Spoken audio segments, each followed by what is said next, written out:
El drenaje ácido de minas es una magnificación del drenaje ácido de rocas, que es un fenómeno natural en todos los lugares del mundo donde hay una acumulación de metales pesados, de metales. Siempre aparecen en esos yacimientos de metalíferos y de carbón, aparece una cantidad importante, viene acompañada siempre de sulfuros metálicos, que son los que van a generar luego el drenaje ácido de minas o de rocas. Si el drenaje ácido de roca es un fenómeno pequeño en los arroyos que salen de las zonas donde hay un posible yacimiento, un depósito metalífero, y eso cuando la roca se muele, se vuela, eso se magnifica en cantidades, en formas exponenciales, enormes, sin dimensión, ¿no?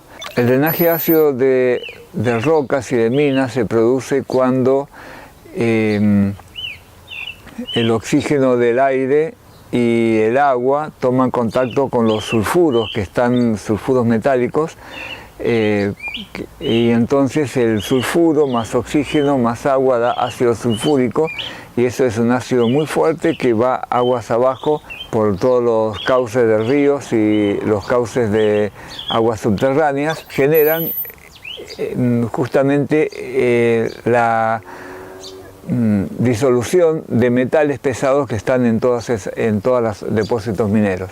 Esos metales van a ser transportados aguas abajo mientras el agua esté ácida hasta cierto punto donde el agua se neutraliza por reacciones con las rocas, por mezcla con otras aguas neutras o en buen estado, digamos así, de pH natural. Entonces, cuando se neutraliza, en general los metales pesados se depositan en el cauce, pero no desaparecen ni se volatilizan. Quedan en el cauce y se forman los sedimentos, forman suelos si hay una zona inundada, y en la próxima lluvia grande, importante, esos sedimentos que tienen cargas de metales pesados van a ser transportados cada vez más lejos desde su punto de origen. Con respecto a cómo se produce el drenaje ácido de minas, cómo pasamos del drenaje ácido de rocas, es importante tener presente que los metales pesados tóxicos están naturalmente en las zonas mineras, en los depósitos metalíferos y en los depósitos de carbón fósil. Entonces, cuando yo tengo una roca entera, el agua ni el oxígeno entran allá adentro, los sulfuros se quedan sin contacto con el oxígeno y con el agua. Por lo tanto, no hay drenaje ácido de minas, o hay un drenaje ácido de rocas muy pequeño, que es el que pasa por afuera. Cuando yo rompo la roca, cada vez que la rompo, la relación entre la superficie de una roca y el volumen, cuando la parto en pedazos, la superficie aumenta mucho más que el volumen. Es un ejercicio para hacer en el aula interesante. Entonces, hay mucha más superficie de contacto. Cuando yo la roca la molí, como por ejemplo en el cordón Esquel, a 60 micras, o sea, más de 10 veces, dividir un milímetro en más de 10 veces, 20 veces, es como harina impalpable. La superficie de contacto es tremendamente mayor que tener un cubito de mineral o una roca entera. Es tremendamente mayor, y eso es lo que genera el drenaje ácido de minas, use o no usen un tóxico. El día que descubran cómo hacer minería con la electricidad, lo mismo se va a producir drenaje ácido de minas, lo mismo se va a producir contaminación por la producción, la viabilización, movilización y transporte de metales pesados. Eso es igual, no hay diferencia en eso. El drenaje ácido no dura ni se termina cuando la minera se va y deja todo abandonado, sino que casi que recién empieza. Dura siglos y dura milenios. O sea, estamos cambiando 10 años de trabajo, 15 años de trabajo, de supuesto trabajo, para un envenenamiento permanente y para siempre del territorio. El drenaje ácido de minas ha sido definido como una máquina de contaminación perpetua, donde está la escombrera y donde se produce, supura todo la escombrera de todo ese mineral molido y supura ácido. Eso es continuo, es por pulsos, generalmente los pulsos más grandes de envenenamiento se dan cuando vienen las grandes lluvias y penetra y disuelve todo eso y se contamina tanto el agua subterránea como el agua superficial de ríos y arroyos. Y eso va cada vez más lejos. La producción es por milenios. En la mina Richmond, en la montaña de hierro en California, se ha calculado el drenaje ácido de minas para 3.000 años. En Nordstrom, un trabajo de primerísimo nivel.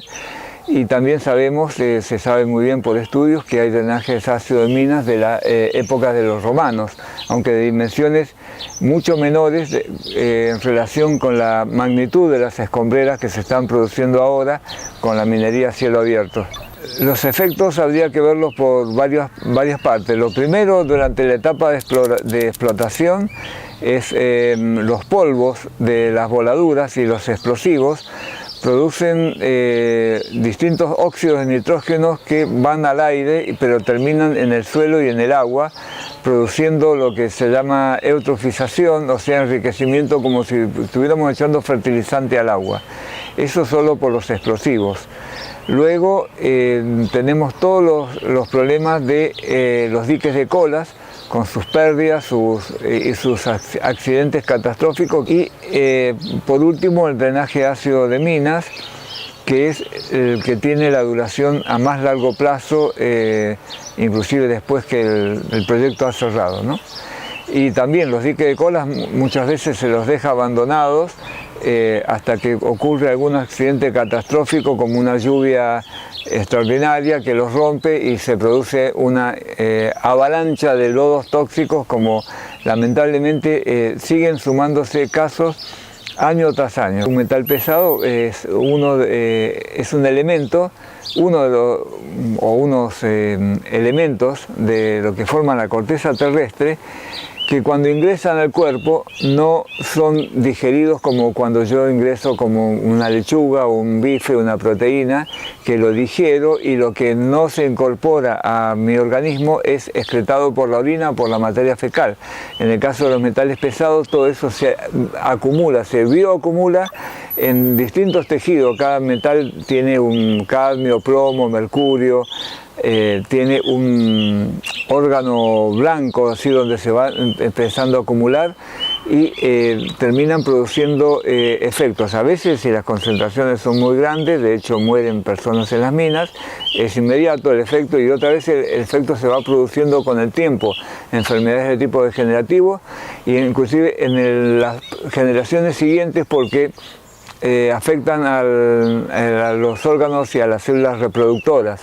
Entonces aparecen las malformaciones teratogénicas, o sea, monstruosidades en la descendencia. ¿Cómo se bioacumula? Es que el agua acumula, suponiendo que tenemos un agua que trae 1 parte por billón de cadmio, el pasto que ha crecido durante una temporada con esa agua contaminada va a tener 100 partes en peso corporal, parte por billón de cadmio, y una ovejita o una liebre que coma ese pasto va a tener 10.000, por decir, un rango de bioacumulación. O sea, a medida que yo me alimento o un organismo se alimenta de algo tóxico, acumula y va acumulando a su vez cada vez más. De manera que cuando alguien se come una oveja de ese tipo o una llama, está comiendo, no es que solo por el agua, sino que la contaminación viene a través de toda la cadena alimentaria. Estoy comiendo alimento envenenado. El alimento envenenado llega a las ciudades, no importa estar cerca de las minas, cerca de la zona minera.